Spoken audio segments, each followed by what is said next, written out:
Man, Marvel's rebooting Spider-Man, and the ending to this comic is amazing, right? God, I'm so excited to see where this comic goes. So this is Ultimate Spider-Man #1, and this comic basically opens up in January. Now, the reason why that's the case is because the Ultimate Universe, or at least this new Ultimate Universe going forward, will be much like the old one in the sense that it's kind of the answer to the question, what if superheroes existed in this real world? What would it look like? And so you'll see a lot of reflection of what goes on in the world right now reflected in the comics. So it's really, really cool, right? Jonathan Hickman does an amazing job with this. So a few things to know. #1, Peter Parker never became Spider-Man, and Peter Parker's got kids. Right now, the reason why Peter Parker never became Spider-Man was covered during the story Ultimate Invasion, which we have covered, and you'll find a link to that at the ending of this video. But the important thing here is that, in effect, Peter Parker, as most of you guys know, gets bitten by a radioactive spider in his teenage years, and he goes on to become Spider-Man. That was stopped. And because he was never bitten by a radioactive spider, he never became Spider-Man. He just grew up as a guy that eventually got a job at the Daily Bugle. Now, his two kids, it's kind of cool, right? Richard and May, of course, being named after members of his family. That Richard is named after his father, Richard Parker, and his daughter is named after Aunt May, right? May Parker. There's actually a reason for that. So you guys are going to find this is going to very, very closely, not really mirror, but have concepts from what you've seen in the Tom Holland Spider-Man movies from the MCU. Of course, Mary Jane Watson is here as well. And basically life is great for him, right? Like they got a family and they do their thing and everything's for the most part pretty cool.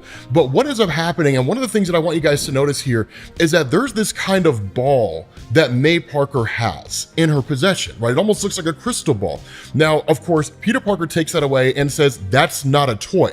Keep that in the back of your head because that is going to be stupendously important by the time we get to the end of this comic. And I'm curious to see if anybody can figure it out, right? As you're watching this video, leave a comment down below and let me know if you're able to figure out what the deal is with that crystal ball. But what you end up doing is transitioning to the Daily Bugle. Now, for the most part, life in the Daily Bugle is exactly as you would expect. J. Jonah Jameson is still a dick. He still yells at people all the time, and we all still love him for it. Right? Like Peter Parker's still here doing his Peter Parker thing, but there's a big difference, a big caveat, because there is another office that is ran by the managing editor, and this guy is Ben Parker. Uncle Ben never died. Uncle Ben was never killed, right? He's very much alive. As soon as I saw this, I was like, really? Right? I literally just sat up in my seat. I was like, okay, let's see where this goes, Jonathan Hickman. Now, one of the things that's kind of funny here is that seemingly J. Jonah Jameson and Ben Parker have been working together for decades, right? Like 20, maybe 30 years at this point. And in fact, when Peter Parker shows up here, he and Ben Parker are supposed to be going on some kind of a walk or basically meeting and talking and so on and so forth. But there's a kind of back and forth here that I absolutely adore, right? Like Peter Parker shows up here. He's like, Uncle Ben, are you ready? And Ben's like, I was ready 15 minutes ago, Peter. Why are you late? And he's like, well, it's probably because I was neither on time nor early, right? A Parker arrives precisely when he means to. Like, I love that, right? And so the response of Ben, that's cute. The response of J. Jonah Jameson, kids these days, always being cute, always being clever. And Ben's response, never clever enough to show up on time. And the response of J. Jonah Jameson, but clever nonetheless. There is a strong camaraderie here between these guys that I love, and I never realized I needed it until now. Kudos, Jonathan Hickman. You did a fantastic job, right? And even then, like Peter's just kind of like, you guys should have your own show, right? So it's awesome the way that it's done, right? Like Peter Parker, J. Jonah Jameson, Ben Parker. I mean, it's just this amazing little thing. And so what you do is you end up finding out that, of course, J. Jonah Jameson, in a lot of ways, much like what we're familiar with the mainline or main Marvel Universe comics, really in more recent years, J. Jonah Jameson, I wouldn't go so far as to say is like a father figure for Peter, because of course that's really what Uncle Ben is. More like a mentor, because he pulls him aside for a second and is like, where's your tie? And he's like, well, I never really wear a tie. I really don't even own one. And the response of J. Jonah Jameson, you have to wear a tie, right? Take off your jacket. And he presents him with a tie. And he kind of sits around and talks to him, right? He's like, have I ever told you about how much we love to sit around and talk about our feelings, your uncle and I? And it's a really, really touching moment, right? Because J. Jonah Jameson says, your uncle is the toughest son of a gun that I've ever met. Asking if he's okay is kind of like asking about the durability of stone or some other geological remnant of another time. Saying that, how about you and I, regardless of how it appears he's doing, keep a close lookout for any cracks that we might see. Can we agree to that? And the response of Peter is yes, right? So very much Ben Parker is an old school guy. And so what you end up getting is this moment where Peter is talking to Ben, and he kind of asks him the question, like, everybody's wondering if you're doing okay. Like, everybody wants to know how you're doing. The response of Ben, everyone is not wondering if I'm okay, Peter. Everyone doesn't care. We work at the Bugle. So you and me, we're in the words business. If there's something you want to say, don't hide your intent. Just go ahead and say it. Then everyone, quote unquote, will respect you because you did. And his response, fair enough. Like, I'm worried about you. Ben asks why, and he says, what do you mean why? You won't talk about what happened. You haven't said anything, not one word about how you're doing or how you feel. And so what's really, really interesting here is in this conversation, Ben talks about the idea that when he arrived on the doorstep of Ben and May Parker 15 years ago, following the death of his parents, that they took him in as their own and raised him as their own son, but never tried to replace his parents. And he says, it's been a long time, but has one day gone by that you didn't think about them? Is there one day that it doesn't hurt that they're gone? The response of Peter, no. The response of Ben, then you know exactly how I feel. Aunt May died. Now, here's the big difference here. It's not like the main Marvel universe where Aunt May was killed in the same way that Uncle Ben was killed in the comics, in the sense that, like, Peter allowed some mugger to run by, because the guy was ripping him off or whatever. It's one of these things where she was killed in the Stark explosion in Ultimate Invasion. So for those of you guys who aren't familiar with that, right, kind of touching back a little bit on Ultimate Invasion, because this will be a linchpin for most everything that goes forward in the future of the Ultimate Universe. So I highly suggest you watch it. The long and short is that there was an alternate reality version of Reed Richards called The Maker. He came from the original Ultimate Universe, which doesn't exist anymore. So you can largely ignore its existence. But what The Maker wanted to do is he wanted to recreate his original universe. So he traveled to this reality and then just started changing things. But one of the things he did is he formed the Illuminati, which operated behind the scenes. In the absence of the Maker, who was the leader of the group, the Illuminati started basically orchestrating events behind the scenes to kind of secure power, consolidate power, different things like that. One of the events that had transpired in Ultimate Invasion is that the Stark building was blown up to make it look like a Stark accident, when the reality here is it was an orbital satellite that was fired in order to blow the building to pieces. The result is that while Tony Stark is seemingly believed to be dead, even though we know he's not, that explosion killed a boatload of people in the city of New York. So it's really one of these things where it seems like annually they get together and they mourn the loss of these people. And so what you end up getting here is the realization that Aunt May was killed in this explosion. Not only that, Matt Murdock seemingly never became Daredevil. He just became a priest within the Catholic Church, right? He's referred to as like Father Murdock.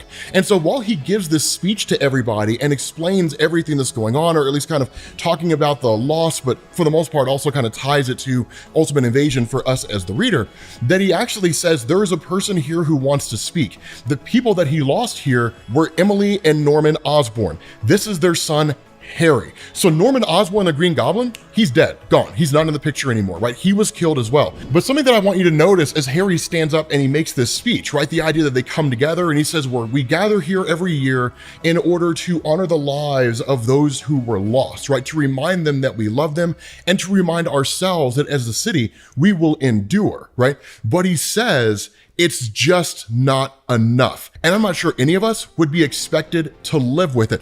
There's an anger here that Harry Osborn has, a deep-seated anger over this loss, and it will manifest itself. Because what you do is you pick up at the Daily Bugle, and literally as Peter and Ben get back here, J. Jonah Jameson is pitching a fit, throws papers in the air, walks out and says, I quit, right? Like, I'm done. Just leaves. And so at that point, Ben's like, okay, Peter, like, go to your desk, keep your head down. We'll catch up later. when Ben gets into the boardroom, you end up having Robbie Robertson, right, who is like the second in command to J. Jonah Jameson, right? He basically says, like, so here's the rub, man. Like, between the board and the advertisers and folks like that, they don't like how it is that we're covering the Stark explosion. Advertisers are threatening to pull out. We're gonna lose money and we'll end up shutting down. And because news is a profit-driven institution, we have to keep the advertisers, right, above anything else. The question has to be asked, is the news that we're reporting and how we're reporting it, is it keeping the coffers full? Truth comes second. And so Robbie Robertson says J. Jonah Jameson just didn't really care for the changes, and so he quit. Then Ben Parker asked Robbie the question, how do you feel about them, Robbie? His response, I'm 2 years away from maxing out my pension, and I feel like it would just be a good idea. So at the end of the day, Robbie's like, I'm just going forward with it. Now here's the thing, right? This is gonna piss off some Spider-Man fans, because Robbie Robertson has a small but very dedicated fan base. And Robbie Robertson is nothing if not a man devoted to the truth in the main Marvel universe. So seeing the Ultimate Universe kind of flip him on his head and say, I mean, do I agree with what they're doing? It doesn't really matter. What matters is I'm 2 years away from maxing out my pension and potentially retiring. I don't really much care for doing what's right or wrong. I care about making it to the finish line and calling it a day. So some folks will probably be a little offended by that. I'm curious to see how people are going to respond to it, right? But the fact remains here that Robbie Robertson says, because of all these things, right, you know, the advertisers and so on, we're making some changes, right, at the behest of both the board and broader leadership in general. And where Ben asked the question, how do you think I should feel about that? His response, or at least a statement, comes from the Kingpin Wilson Fisk, who says, you should be pleased at your good fortune. After all, nature abhors a vacuum. And it's like, well, what do you mean, Mr. Fisk, right? And his response is, Jameson's out. Now the paper needs new leadership. You are the obvious choice. And so I suppose congratulations are in order, Mr. Parker. It seems you've got your promotion. That's if you want the job, of course, and if you can toe the line. So it seems like Wilson Fisk basically owns the Daily Bugle, right? He owns an entire newspaper. Now, of course, this in a lot of ways is an allegory probably to Elon Musk owning Twitter, but the fact remains here, right? Like, everybody looks at Ben Parker to see his reaction, and all he does is smile, walk out of the office, and join J. Jonah Jameson in the elevator and leave. Now, I will say this, if Jonathan Hickman, which I couldn't imagine him doing this, if Jonathan Hickman had written it in such a way to where he had crafted this situation where Ben Parker just kind of dropped his head in sadness and said, okay, it would have pissed off the Spider-Man universe to no end. So it would have been absolutely crazy. But the point is that later on, as Wilson Fisk is getting out of his vehicle, he's suddenly attacked out of nowhere by the Green Goblin, who obviously is Harry Osborn here, right? Now, we only see him for a second, because what you do is you transition to the bar with no name, which is an obvious allegory to the bar in the main Marvel universe, which is a sign for like wizards and witches and people who specify or who specialize in magic and all that kind of stuff, and only people with magical abilities can access it. That's clearly not the case here. This is just a bar out there in New York that just doesn't have a name on it. But the fact remains that you have this really interesting debate between J. Jonah Jameson and Benjamin Parker, where they kind of go back and forth, right? And they talk about all this stuff, everything that's happened so far. And the thing about J. Jonah Jameson is he kind of laughs at Ben Parker, because Ben Parker is like, we should do our own thing, right? Like, we should launch our own news organization, you know? And he's like, the easy thing about this is like, we do it right. And where J. Jonah Jameson is like, what does that look like doing it right? The response of Ben is, it's easy. We tell the truth. And J. Jonah Jameson just kind of laughs out loud, because he makes this argument and he says, there's no room for truth in news, right? People know the truth, people ignore the truth. People want the facts they want to hear, right? He's like, he almost takes a page out of like the newsroom, right? Where he says like, in this day and age, right? In this era, right now, people choose the facts they want. So whether or not you present them with the truth is irrelevant. But Benjamin Parker has a lot more faith in people than J. Jonah Jameson does, because his stance is no. Right? Sure, there are people out there that choose the facts they want, but we can convince them by showing them what's really going on out there, bringing honest to goodness, real, truthful journalism. We can make that work. But at the end of the day, the stance of J. Jonah Jameson and even the wisdom and experience he brings to the table cannot be denied. there is truth in him making the statement that there's no truth in the news and no news in truth. And so he's like, it's a dirty business. That's just the way that it is. This is not me bringing my personal beliefs to the table. It's 30 years working in this industry and watching how people absorb the news that informs this belief system. And so he says, how about this, right? We promise that we simply won't lie. That's what we promise to do. We simply just don't lie to people. Now, this is where the ending that I was telling you about gets crazy, because what you do here is you have Peter Parker who walks in on the two of these guys and just starts talking to them, right? He basically, word got around to him that they ultimately left the Daily Bugle, and they offer him a job, right? And he's like, do you guys have any money? And they're like, that's a day 2 problem, Peter. He says, tonight, I am a man who is right with the world, right? J. Jonah Jameson's like, we'll worry about the cash later on. And he's like, think it over, Peter, right? And so Peter asked this question. He was like, Ben, I gotta know, right? Like, how did you blow your whole life up in one afternoon and then just start a new one? And the response of Ben is, because there is nothing else. I have nothing else, right? You're a grown man, Peter Parker. You're not my child anymore, or at least what would be my child. Aunt May's dead. It's just me, a man in the world by myself. I can start and stop a new life every day if I choose to. But the reality is the choice was easy, right? Like, either I stay as just a guy out here in the world, working for a newspaper, publishing news in a way that I don't agree with because the man who runs the show demands that I toe the party line, or I quit. And I basically do what I believe to be the right thing for myself. Because in Uncle Ben's case, at his age, all that matters is speaking his truth and being his true self, because that's all he has left. It's very easy for us as people, and even like this personal honesty and living the life that we want to live, it's very easy for all of that to fall to the wayside in the face of life's struggles and in the face of life's responsibilities. Peter's dealing with that right now because he's like, I have a wife, I have children. I can't just uproot, quit a full-time job and leave and go to this place, right? Just go do a thing because it's like my destiny or something along those lines. And Uncle Ben starts to pick up on the fact that Peter is not talking about the Daily Bugle, the job that he has there and working for Uncle Ben and working for J. Jonah Jameson. There's something else going on here, right? And he was like, what's the deal? He's like, are you and MJ okay, right? And the response of Peter, I mean, yeah, I'm great, she's great, and she says that I think she deserves better than me, but she disagrees, which makes it even better, right? Because she's with me because she loves me, he says, for the longest time, I've thought something was wrong with my life, Ben, that something was wrong with me. I can't really explain it, but now I just know that I've been right all along, and I don't know what to do. The life that I'm living is not the life that I was supposed to live. And the response of Ben is, have you ever heard the saying that inaction is action, right? The response of Peter, yes. And so Ben in turn says, that's just a garbage way of saying, don't spend your life waiting for something to happen. Make it happen, right? And he says, I love you, son, but if you're walking around half asleep, anesthetized by your own life, then it's time to wake up. And so Peter, of course, says goodnight to his kids, and he says goodnight to Mary Jane Watson, and he talks about how he needs to pursue a grander purpose. And she asks the question, does this change things between us? He says, absolutely not. She's like, then go do your thing. And so what you do is you pick up with Peter on a rooftop, right?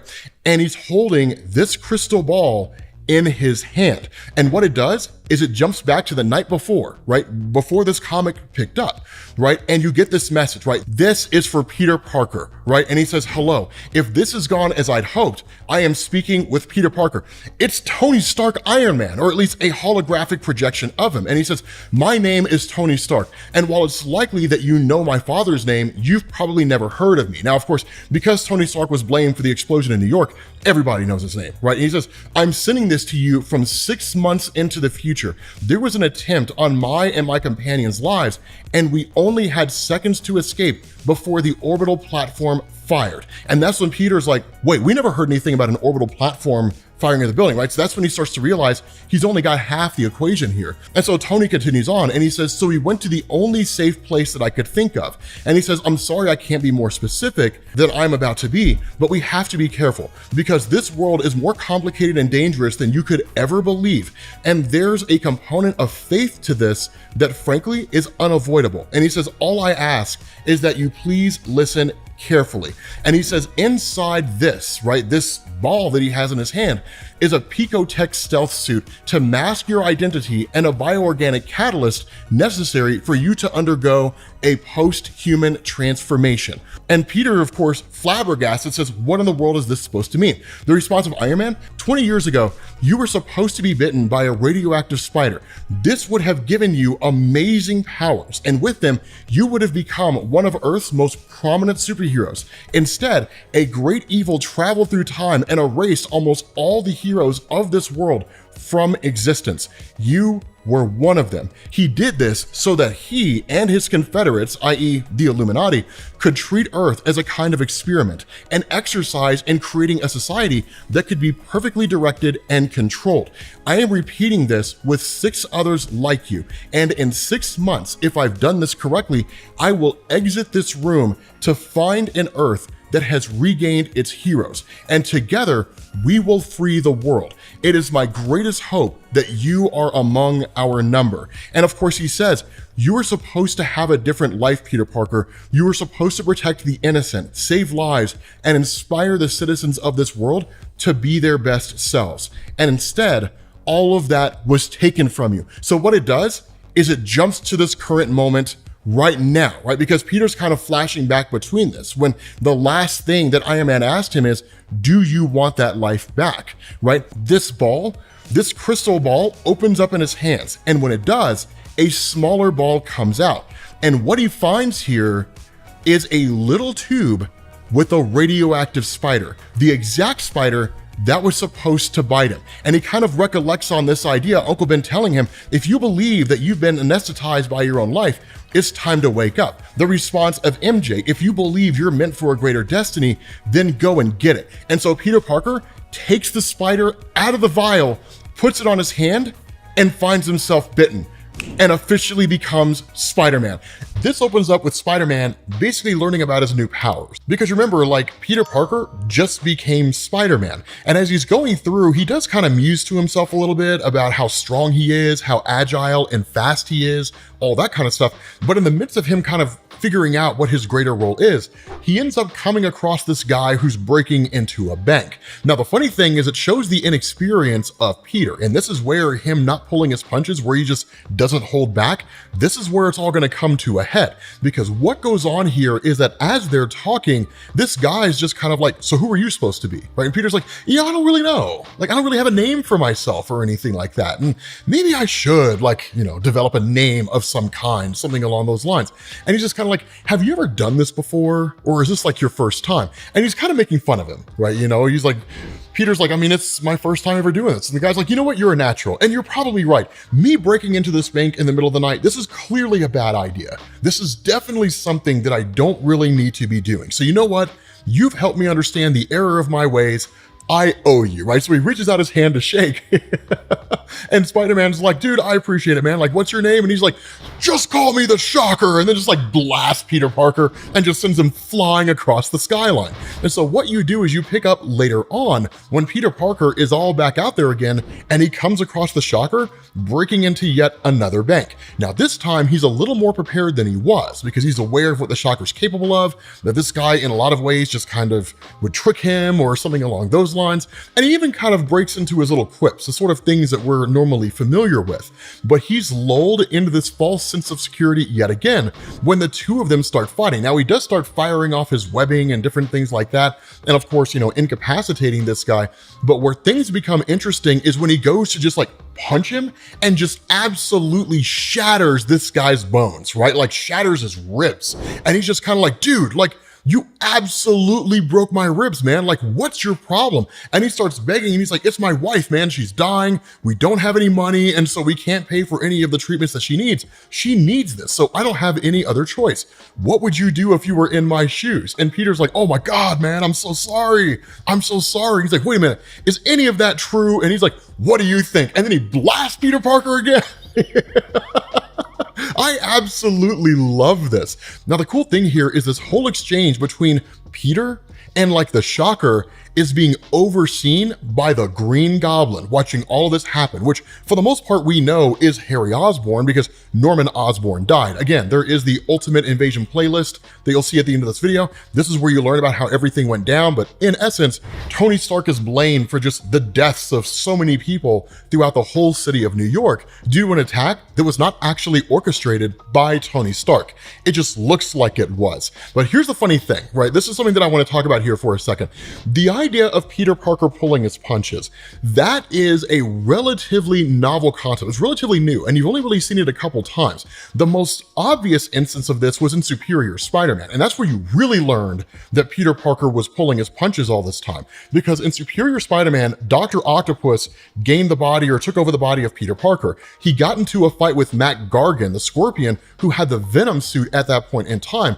And in that fight, he punches Matt Gargan and knocks his jaw off his face. And that's when Dr. Octopus is just like, oh my God, like Peter could have beat us to death at any point in time. And so that's when you really start to realize that Peter has been pulling his punches. And ever since then, it's kind of become a mainstay of his character. Now, Peter recognized that, and there were multiple references to Peter recognizing that long before the events of Superior Spider-Man. But it was the first time that you really saw it being hit on the head so well, and another villain really beginning to figure out just how capable Spider-Man was. Now, the cool thing is that we do get the return of Kingpin here in a second, but I do want to talk about just this really adorable moment because the daughter of Spider-Man is like terrified of quote unquote Spider-Man. She only really sees like, pictures of him in magazines or newspapers or wherever, but it freaks him out. When he comes back home, his daughter having no idea that her father is Spider-Man, when he comes back home, she sees him there and then she just immediately starts crying, right? Because she's just so terrified of him. And she thinks like this guy is like breaking into their home. And Peter's just like, no. It's cool. It's me. Can I bribe you with some ice cream so you don't tell anybody? I promise everything's okay. And she's like, yeah, I mean, of course, you can bribe me with ice cream because she's a kid, right? I mean, I'm an adult and I can be bribed with ice cream. But she's just like, I don't like the costume. And so one of the cool things we're going to see is we're going to get this sort of beginning process of like the modified Spider-Man costume. And I'm curious to see what the new spider suit looks like. But at that point, you switch over to the Kingpin Wilson Fisk. Now, as he's depicted here, it is drastically different from the Kingpin that we're familiar with traditionally in Marvel Comics. Traditionally in Marvel, the Kingpin has been a guy who just ruled the criminal underworld in the city of New York. And depending on how far reaching you want to go, if you want to talk about Devil's Reign, he was the mayor of New York, so he just ruled the whole city with an iron fist at that point in time. But Kingpin never really answered to anybody. He never really had any kind of oversight of any kind. But one of the things to remember about this current Ultimate Universe, especially what's going on behind the scenes, is that you have the Illuminati out there and they're pulling the strings on everything. So guys like Kingpin, he works for them. And it's even one of the things that he's told here, right? He's like, you serve us.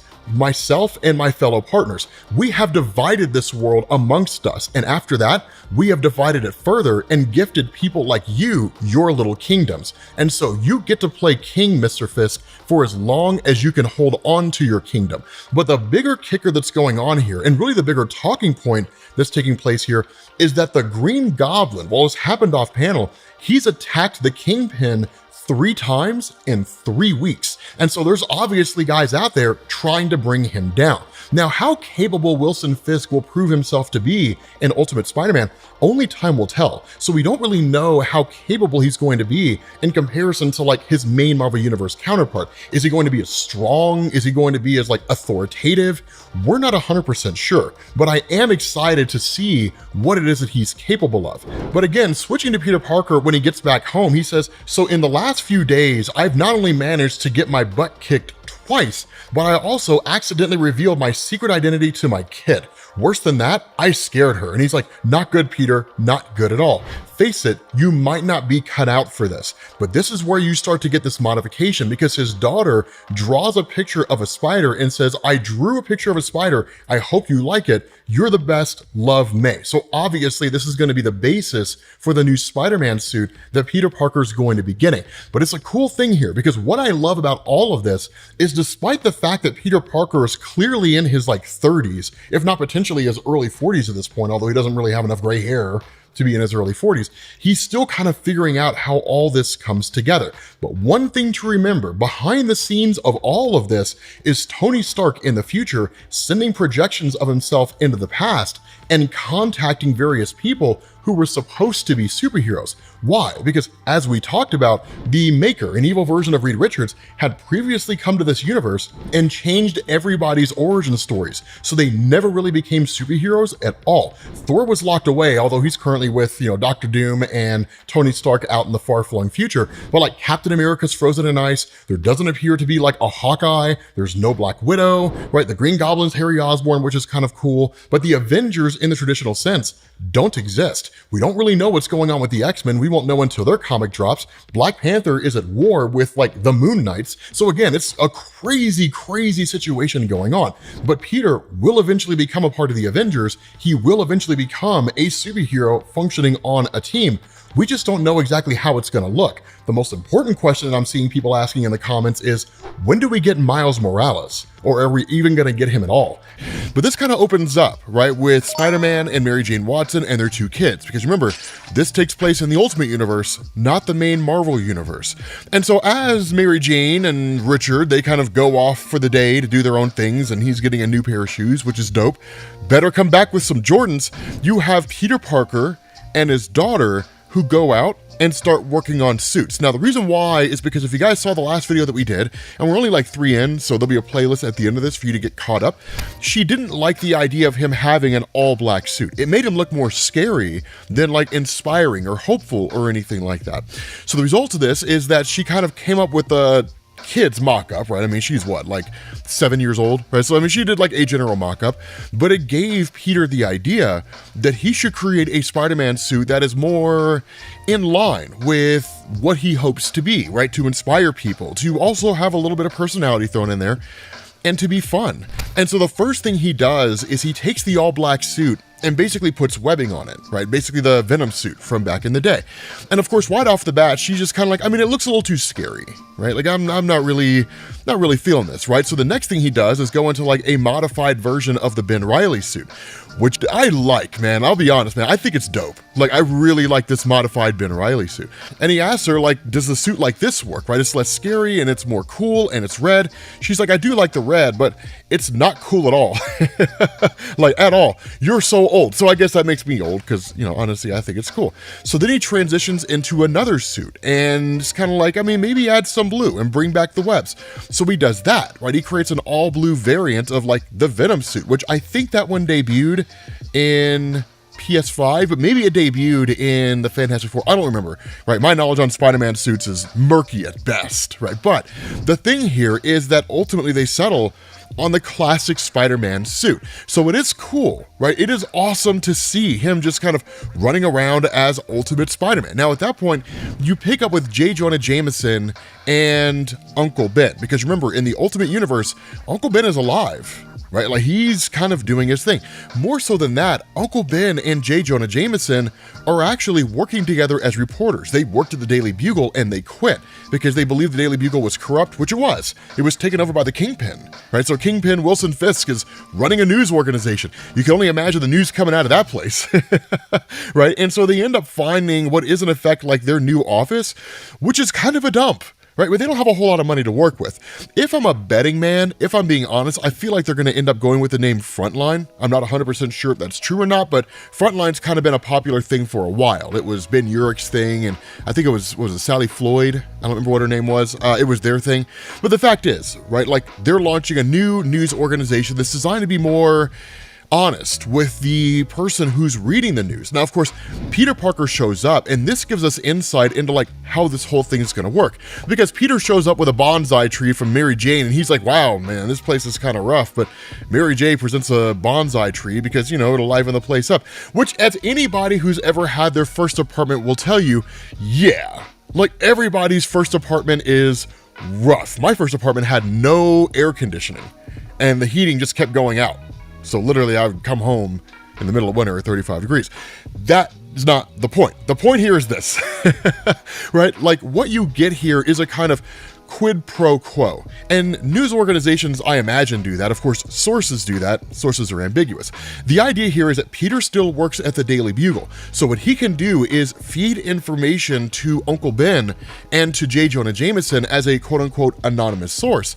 And they can give him information as an anonymous source. And you kind of get this trade back and forth. So the question they ask here, right, when he's a little like, I don't know, when he's like, what's this map and all that kind of stuff, the question they ask is, do you know anything about some guy presenting himself as basically a villain dressed in green who's like taking pot shots at Wilson Fisk or is attacking Wilson Fisk? Do you have any information on that? And Peter's like, yes. He's like, the guy's already blown up a bunch of stuff. Robbie Robertson's taken to calling him the Green Goblin. He thinks there's a story there, but the higher ups keep shutting him down. Instead, they're pushing stories about the guy in the black suit, which I get. He's extremely photogenic, and to me, seems to be a much more compelling and, dare I say, charming character. A real man of the people. Now, J. Jonah Jameson and Uncle Ben kind of look at him for a second. If I'm being honest here, I think they know that Peter Parker is Spider-Man. I think they know. Do you think they know? That's a question to ask for the ages. Do you think they know that Peter Parker is Spider-Man? But the bigger point here is with the map itself. They say each one of these pens is a location that the Goblin has basically hit, and they're all owned by Wilson Fisk. And so it's kind of like, okay, well, that explains the Bugle's behavior, but what's the story with Fisk and the green guy? Classic good guy, bad guy situation. But the reality here is it could be anything in between, right? Bad guy, bad guy, bad guy, right? It could be any number of things. It's just too complex. They don't really know the intricacies. But because Wilson Fisk is the one who runs and owns the Daily Bugle, it makes perfect sense that he would suppress any story, regardless of its legitimacy or any truth that it may have, that shows that his bases of operations are being hit by the Green Goblin. It's also some criminal stuff that's probably going on there, so you don't really want to shine a giant light on your criminal enterprise. It's just not an ideal thing. And so for like the first time in his life here in the Ultimate Universe, Peter Parker undergoes a stakeout, and man, it sucks. He doesn't do anything but just sit and eat donuts because he's got a ridiculously fast metabolism, which I can't do because my metabolism's not fast. I wish I could eat donuts all the time. And he just watches stuff, and that's it. That's all he does, right? He just eats and watches and waits.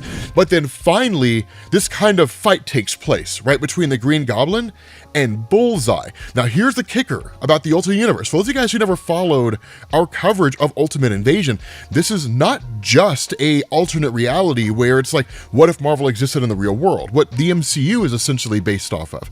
Instead, there are big differences between this and the original, most notably the nature of the Illuminati, right? These just villains that run the world behind the scenes, right? It's one of the things that we learned. All these major crises, these quote-unquote villainous countries, that it's just a giant dance that gets played. That one year, it is the country of Russia, which is just doing some really crony stuff, and the world teams up against Russia. The next year, that Russia realizes the error of their ways, and in seeing China becoming a bigger threat, that now China is the country everybody's going after. And you just do this dance around and around, designed to distract the public and always give people an enemy.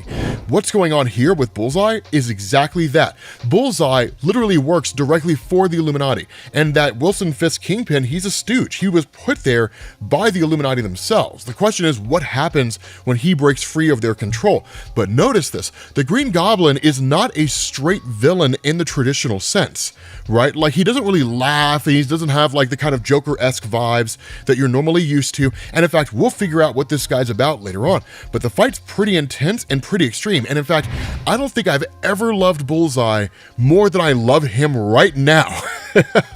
Right? Because he's like throwing these metal cards, right? And he's just talking about how like he set up a trap and all that kind of stuff. But he's able to overtake the Green Goblin pretty quickly, and Bullseye proves himself to be incredibly capable. Now, the funny thing here is in the midst of it all, Spider-Man shows up, right? So you got Spider-Man versus Bullseye versus Green Goblin, or at least that seems to be the case. Spider-Man stops Bullseye right on the spot, and then he starts going against Bullseye, at least Kind of, because what Bullseye does is he takes his cards, throws them at the crane, and the whole thing comes crashing down.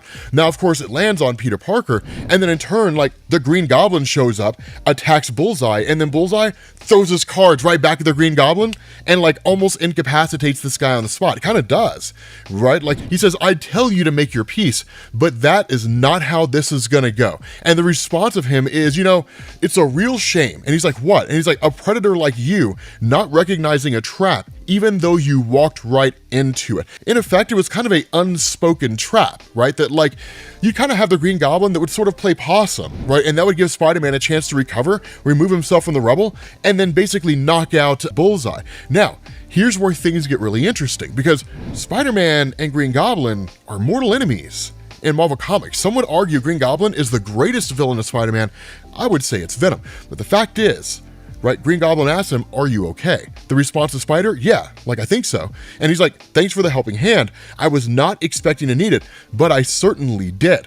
And so it's like, who is this guy, right? And the response to the Green Goblin, I don't really know who this guy is. He calls himself Bullseye, but I don't know who he is. And so it's like, should we call the cops? Because it's Peter's first time, right? I mean, he just became Spider-Man. He's never done this stuff before. And so the response to the Green Goblin, Fisk owns a large part of the police. And as far as I can tell, the guy is somehow more connected than Fisk. So I don't think calling the cops is going to help. So the question is, then what are you going to do? And the response to the Goblin, the same thing as every day. What needs to be done? A place for everything and everything in its place. So that's an interesting suit you have there. I bet some people think it's very cool, right? And Peter's like, I mean, it is cool, right? That's when we realize it's proprietary tech that, like, the Green Goblin activates the thing on his chest. Spider-Man's suit just starts modifying itself, and it reveals his face. And then Green Goblin shows his face for us to learn that it's Harry Osborn. And instead of these two guys being enemies over the death of Norman, because technically Peter wasn't responsible for it, instead, he's like, hi, I'm Harry. And Peter's like, my name's Peter. The response of Harry, well, Peter, I don't know if you've noticed or not, but the world is a strange and dangerous place these days. The response of Peter, yeah, like, I'm starting to notice that. And so they just kind of look at each other for a second, and Harry's just like, you want to get a drink? Maybe talk about it? And it's like, sure. These guys, the Green Goblin and Spider-Man, become friends. This opens up with Ultimate Spider-Man and the Green Goblin, Harry Osborn, working together. Yes, in the Ultimate Universe, these two guys are friends. And what they're doing is basically canvassing out the tower of Wilson Fisk. And as we've talked about before, Kingpin's not just the Kingpin. Kingpin is basically an agent for the Illuminati in the Ultimate Universe, basically meaning the group that controls everything behind the scenes in this reality. And so what they're doing as they're sitting here just kind of talking and trying to figure it all out, is Peter Parker chimes in and talks about how he's never really done anything like this before. Because, again, for those of you guys who are following our coverage of Ultimate Spider-Man, Peter Parker does not become Spider-Man until he's in, like, his 30s, right? Because of just the alterations made to this universe and all that kind of cool stuff. And so that's why he says, like, I've never broken any laws, I've always been basically on the straight and narrow. But the response to the Green Goblin is, it's a necessary evil, right? In order to make an omelet, you got to break a few eggs, right? It's one of those cool things. Changing the world costs something, and so you have to be able to pay the piper when the bill comes due, if we're speaking in metaphors here. And so it's interesting because what happens is that Peter Parker kind of reveals he doesn't really have a name for himself, because we're only on issue number 6. So by and large, Ultimate Spider-Man is just kind of figuring it out as he goes along. So that's why he says, don't use my name while we're in costume. Why wear a mask if you're going to do that, right? Because Harry refers to him as Peter Parker. That's when Peter says, like, use a code name or something, right? And the Green Goblin's like, I don't really have any kind of a code name. Like, I don't use code names. And that's where Peter's like, you're the Green Goblin, man. It's what everybody calls you, right? It's what reporters, civilians, the internet, the Illuminati themselves, right? They all call you the Green Goblin. And he kind of makes this little funny remark, right? He's just sort of like, they don't get to pick my code name, right? Like, I'm the one who picks my code name. And so it's like, well, then what's your code name? And it's like, I kind of like Green Goblin. So it's kind of funny, right? That he just picks up on this whole thing and ultimately decides to roll with it, which makes sense. No way he was going to call himself Hobgoblin, right? Like Roderick Kingsley, he's a poor man's Green Goblin. So what you do here is you have the question asked to Peter, what's your code name, right? And he's like, I don't really know.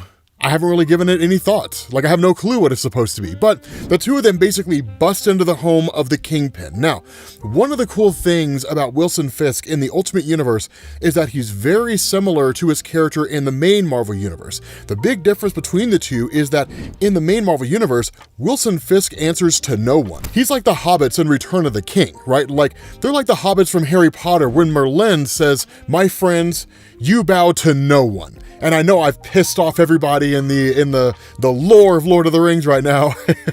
We're slowly getting back to our normal selves. But in all seriousness, right? Like, the big difference here is that in this reality, because Kingpin does answer to the Illuminati, he does answer to somebody. But the similarities between these characters is that Wilson Fisk is not a guy to be trifled with. He's not a dude you just show up to and start giving a hard time. He's always bolstered with confidence because he always knows what's going on. And that's why he says, something you might want to keep in mind for the future here is that Manhattan is mine, and every camera in a 3-block radius feeds into this building. So I'm aware that the two of you have been watching for days. I was beginning to wonder when you were going to invite yourselves in.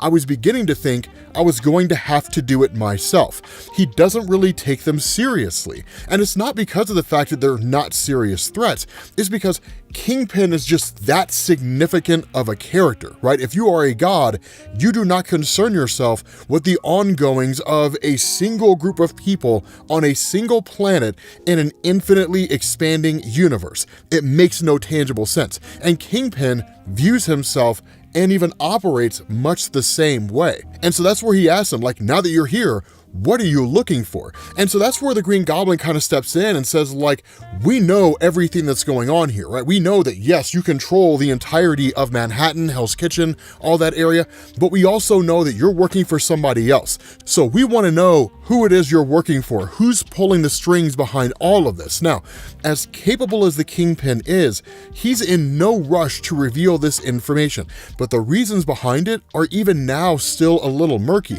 and we kind of have to dive into a little bit of speculation and haphazard guessing.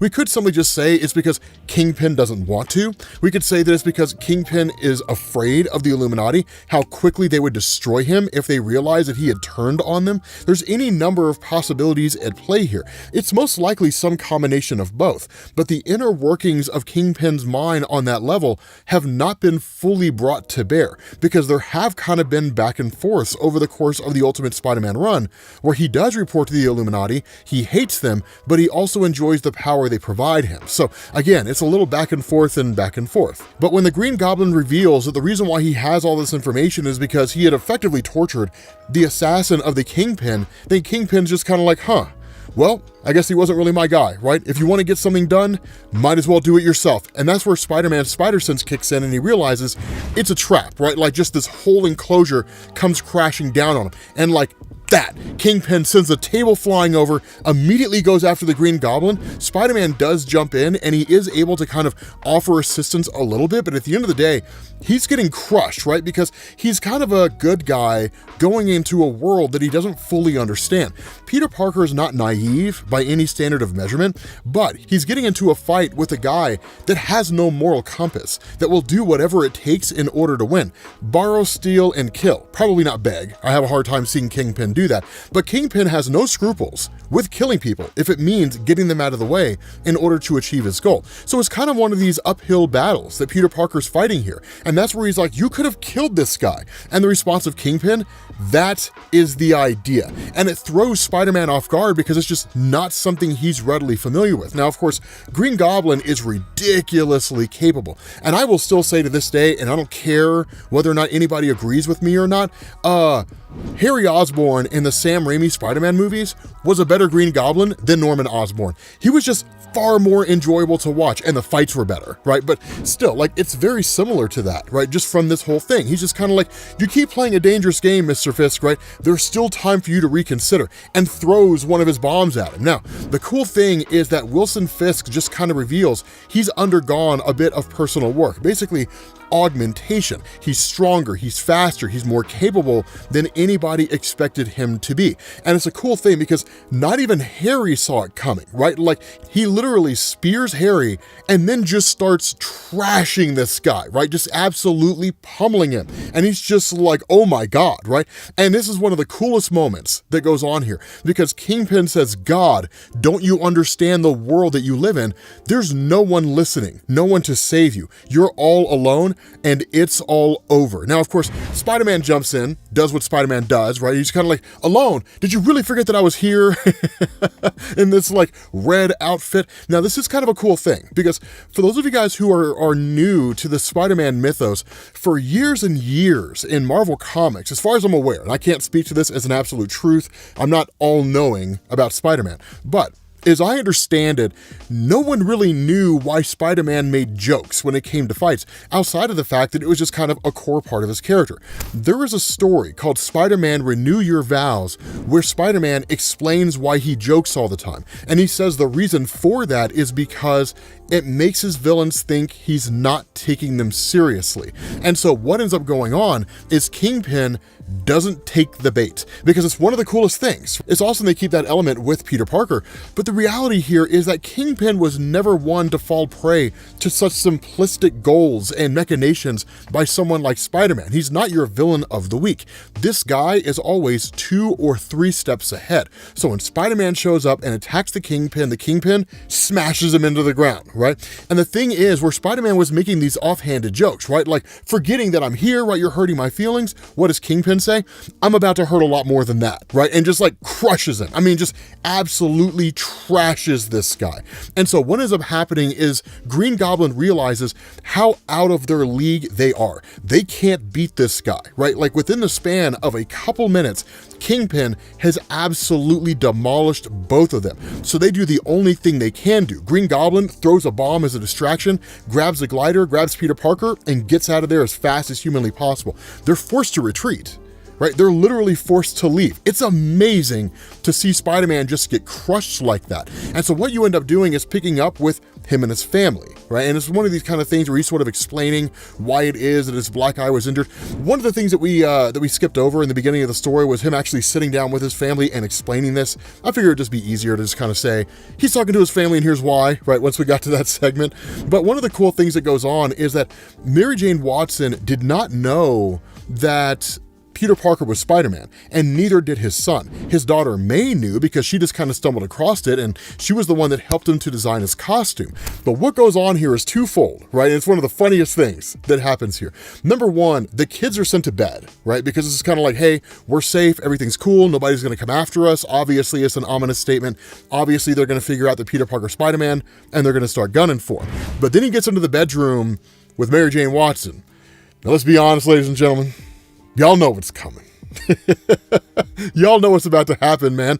Mary Jane Watson says she's not angry, and she found out that her husband is a superhero. Not only that, he's strong, he's fast. As far as she's concerned, he looks ridiculously attractive in that suit.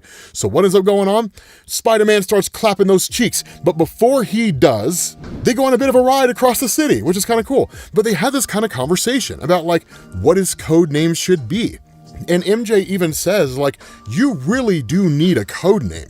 And Spider-Man says, like, I suppose I could ask, like, the professional, right? And her response is, I have to warn you, I'm expensive. I charge a lot and by the hour, right? You know, a little bit of flirting and romantic banter back and forth. But he's just kind of like, I need your help, right? Like, I have no idea what my code name should be. And she's like, isn't it obvious? And like, she touches the spider on his chest and she's like, you're Spider-Man, right? So now Peter Parker's become the character. This wraps up the whole first story arc. The Sinister Six is coming out soon. I'm excited to see how that unfolds. Thank you guys for watching. If you need to get caught up, make sure you click this link to the playlist, and I will catch you all later.